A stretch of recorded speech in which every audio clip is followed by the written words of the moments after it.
Just in time for Valentine's Day, Marina is back. The Hot for Words lady has some vocabulary that might come in handy for us.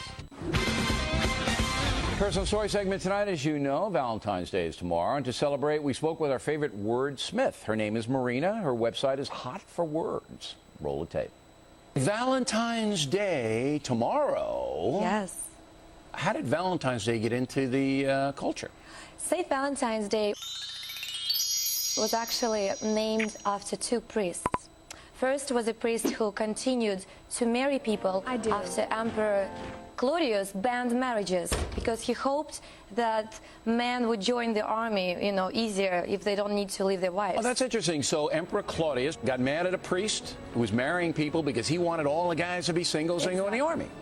The second priest, who was also named Valentine, he actually helped Christians escape Roman persecution. So both of them were killed on the 14th of February. Really? Yes. So they were both named Valentine? Yes. They're both saints in the Catholic Church. And that's where the romance comes in because the priest married people. St. Valentine's Day is a romantic holiday. And why is it called, romantic holiday? Because in ancient Rome, February was considered the beginning of spring, where people would find their mates. So that's how Valentine's Day became romantic. Okay. The word romance came from? Romance. If you look at the word romance, it seems to have the word Roman in it. I mean, why is that? So it actually comes from the Latin Romanicus, which means to write in the Roman style.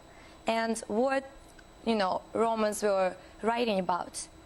They were writing about chivalry, noble men helping women, of course. So this was when Rome dominated the world. Yes. The letters that they were writing were mostly, in a way, a flowery description. Roman style, yes. So it became romance. Romance, romantic. Very good.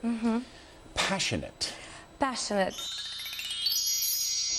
Passion actually comes from the word pati, which means to suffer, where the word patient comes from also. It's a Latin. It's a Latin word. Yeah, pati. And the Passion of the Christ? Yes. It's actually an example of its original meaning. So in the beginning, the word was suffering. Suffering. The Passion of the Christ. And how did it develop into a romantic word? Somehow it developed into a romantic word. I guess love hurts. Love hurts. Love hurts. You think that's how it happened?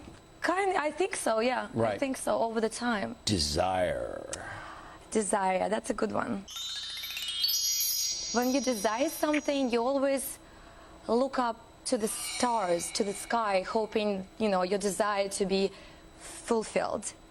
So desire comes from the Latin word desidere, which means from the stars.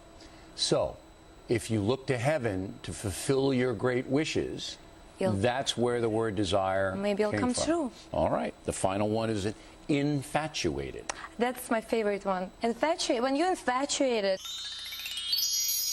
obsessed over something, you kind of look foolish, right? I think I'll give it to the little red-haired girl. But you can be suave about it, too. Yeah. But the origin of the word infatuated actually describes why you look foolish. Here, little red-haired girl. It comes from foolus, means foolish. I'm walking toward the little red-haired girl. So the theme for Valentine's Day, according to Marina, is that all the romantic words come from pain, come from that's what you being feel. Distraught.